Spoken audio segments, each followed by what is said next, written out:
Hello viewers, welcome to Prabha's Cooking and Creations. நாளைக்கு கார்த்திகை வருது. எங்க அம்மா இன்னைக்கு நெல் பொரி பண்ண போறாங்க. ஆல்ரெடி அவல் பொரிங்கிறது ஒன்று அப்டேட் பண்ணியிருக்கோம் கார்த்திகைக்கு பண்றத. அதை நீங்க பாருங்க. ஹாய், அவல் பொரி மட்டுமில்லை, கார்த்திகையோட அப்பம், கார்த்திகை அடை எல்லாம் அப்லோட் பண்ணியிருக்கேன். இப்போ பண்ண போகிறது நெல் பொரி. நெல் பொரிக்கு தேவையானது நெல் பொரி. நெல் எல்லாத்தையும் முதல்ல முக்கியம் ஒரு நெல் விடாமல் எல்லாத்தையும் எடுக்கணும். அதான் ஒரு இம்பார்ட்டண்ட்டு. நெல்லாம் பொரி எடுத்தால் சந்தோஷம், இல்லைன்னா கொஞ்சம் நெல் எடுக்கும்.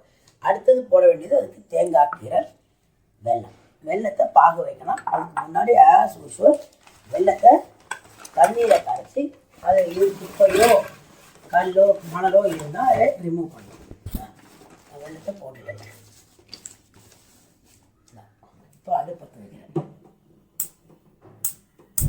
எங்களோட ஒரு வியூவர் வந்து ஃபீட்பேக் கொடுத்துருந்தாங்க, நியூஸ் பேப்பரில் வந்துட்டு வெல்லம் உடைக்கிறதுக்கு பதிலாக நீங்கள் பிளெயின் பேப்பரில் உடைச்சிங்கன்னா நியூஸ் பேப்பரோட இங்க் வராதுன்னு சொல்லிட்டு we have considered that feedback and using the plain sheet வெல்லம் உடைக்கிறதுக்கு. இப்போ இந்த வெல்லம் கரைஞ்சதுக்கு அப்புறமா வடிகட்டிட்டு தான் நம்ம ஸ்டார்ட் பண்ண போகிறோம். வெல்லம் நல்லா கரைஞ்சாச்சு. இப்போ நம்ம வெல்லத்தை வடிகட்ட போகிறோம்.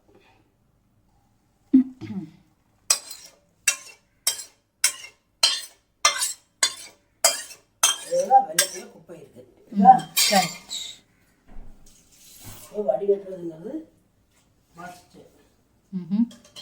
இல்லாட்டா இந்த பொரியல வெள்ளத்தை அது கடிக்கும், இந்த குப்பையெல்லாம் கடிக்கும்.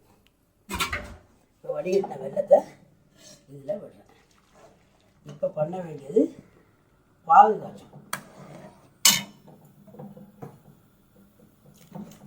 இது நல்லா பாகானதுக்கப்புறம் தான் நமக்கு இந்த பொரியையும் தேங்காயையும் போட முடியும். ஓகே, நல்ல ஒரு கம்பி பாகு வேணும். உங்களுக்கு ஒரு டிப்ஸ் தரேன் நான். அதாவது இப்போ எல்லாருக்குமே இல்லாத ஒன்று டைம். எல்லாருக்கும் டைம் இல்லை. கார்த்திகை அன்னைக்கு நம்ம அவல் பொரி, நெல் பொரி, அப்பம் 3 செய்வோம்.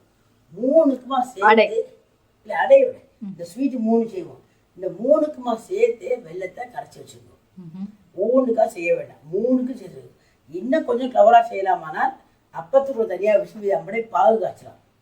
பாகு காய்ச்சி 2 இல்பச்சிலே தனித்தனியாக போடலாம். இல்லை பாதி எடுத்து வச்சுட்டு கூட இந்த பொரியை அந்த பொரியை கிண்டலாம். கொஞ்சம் வேற ஈஸியாக இருக்கும். ஒன்றுக்காக வெள்ளம் வச்சுட்டு இருக்க வேண்டாம். பாகு காயிடும். பாகு நல்ல பாகு காய்ச்சாச்சு. பாகு காய்ச்ச அடையாளம் தண்ணீரை போட்டு பார்க்கணும். அந்த பாகு வந்து சரி நல்ல உருண்டு வரும். கொண்டு வந்துட்டா இது மாதிரி உருண்டு வரும். நம்ம இதில் தேங்காயை போடணும். தேங்காயை கீட்டி வச்சுருக்கேன். இப்படியாக கீட்டி வச்சுருக்கேன். கீட்டின தேங்காய்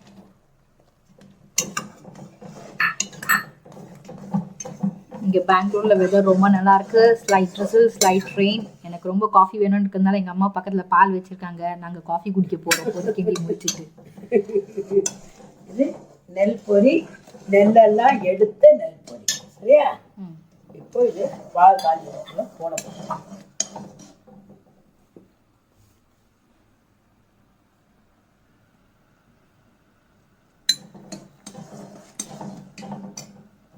இதில் நெய் விட்டுக்கிறதுனால 1 ஸ்பூன் நெய் விட்டுக்கலாம்.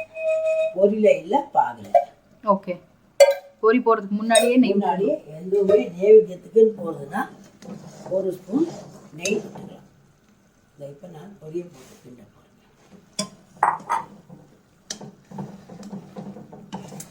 அடுத்து சிம்மில் போட்டுக்கோ.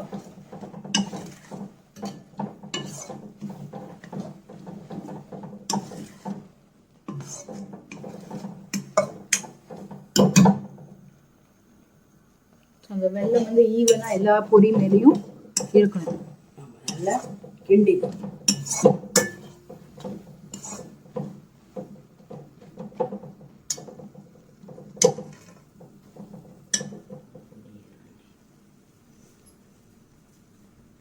ஸோ இப்போ வந்துட்டு கொஞ்சம் வெள்ளை தண்ணி ஜாஸ்தியான மாதிரி இருக்குது. அதனால நாங்கள் கொஞ்சம் கூட பொரி போட போகிறோம்.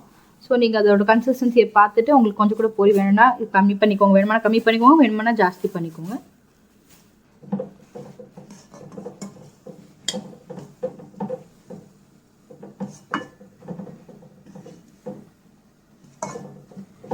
ஜாஸ்தி ஆகிடுது. நான் கொஞ்சம் பொடியே ஆட் பண்ணிட்டேன். உங்களுக்கு வெள்ளம் ஜாஸ்தி சொன்னால் பாக கூட எடுத்து வச்சுக்கலாம். நான் சரியாக இருக்கும்னு நினச்சதுனால அப்படியே போட்டுட்டேன். இப்போ பொரி ரெடி. அது பாக பண்ணியாச்சு. ஸோ நீங்கள் இதை வீட்டில் ட்ரை பண்ணுங்கள். இன்னும் ஒரு நாள் தான் இருக்குது கார்த்திகைக்கு. 23rd ஈவினிங் வந்துட்டு கார்த்திகை. ஸோ அன்றைக்கி செய்யுங்க, கடவுளுக்கு நைவேத்தியம் பண்ணுங்கள். இந்த வீடியோ உங்களுக்கு பிடிச்சதுன்னா லைக் பண்ணுங்கள், கமெண்ட் பண்ணுங்கள், சப்ஸ்கிரைப் பண்ணுங்கள். தேங்க்யூ.